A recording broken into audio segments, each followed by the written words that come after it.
रोहित शेट्टी के blockbuster cop universe के बाद अब यशराज ने अपने स्पाई यूनिवर्स को एक्सपेंड करना स्टार्ट कर दिया है।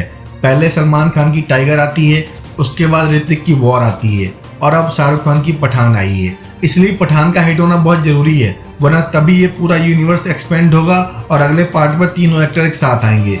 इसके लिए यशराज ने बहुत सारा पैसा खर्च किया है, इसके VFX पर, इसके प्रोडक्शन कॉस्ट पर, इसकी कास्टिंग पर, इसके फॉरेन लोकेशंस पर, इसके सॉन्ग्स पर और हर तरीके की प्रोडक्शन वैल्यू पर।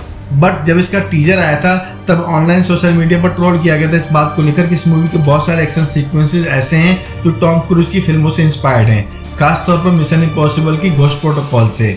बट ये संयोग था, ये चोरी। अब ये बात खुल गई है बिकॉज इस मूवी के जो एक्शन डायरेक्टर हैं वो हैं NC ओ'नील और ये वही डायरेक्टर हैं जो इससे पहले हॉलीवुड की बड़ी बड़ी फिल्मों में एक्शन दे चुके हैं। हॉलीवुड के वेटरन एक्शन डायरेक्टर माने जाते हैं और संयोग की बात यह कि टॉम क्रूज की करीब 3-4 फिल्मों का एक्शन इन्होंने ही डिजाइन किया है, जैसे कि जैक रीचर है, टॉप गन है और मिशन इम्पॉसिबल है।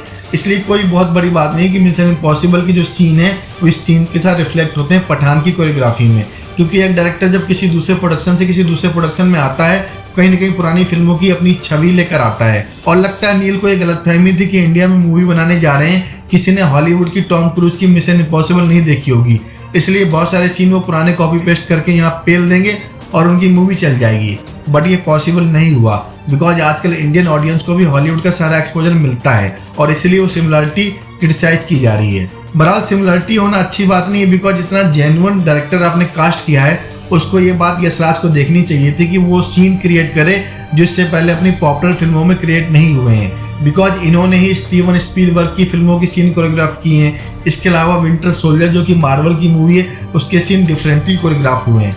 यानी नील के अंदर वो टैलेंट है कि वो डिफरेंट तरीके की सीन क्रिएट कर सकते हैं। बट नील ने अंडर एस्टिमेट कर लिया इंडियन ऑडियंस को और कहीं ना कहीं यशराज का चूतिया काट दिया बिकॉज उनको ये पता होता कि अगर टॉम क्रूज की मूवी की सीन यहाँ उठाएंगे पब्लिक ट्रोल करेगी तो इतना महंगा डायरेक्टर रखने का फायदा क्या था। बहरहाल तीर निकल चुका है कमान से और अब जो विजुअल है वो पब्लिक के सामने है।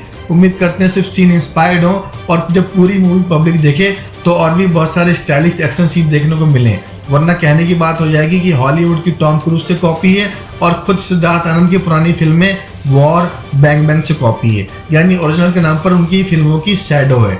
तो उम्मीद करते हैं नील का ये कारनामा पूरी मूवी में नहीं दिखाई देगा और कुछ जेन्युइन ऑथेंटिक सीन दिखाई देंगे। और हाँ, इस बात का जवाब तो मिल ही गया कि आखिर ये टॉम क्रूज की फिल्मों से कॉपी क्यों लगती है।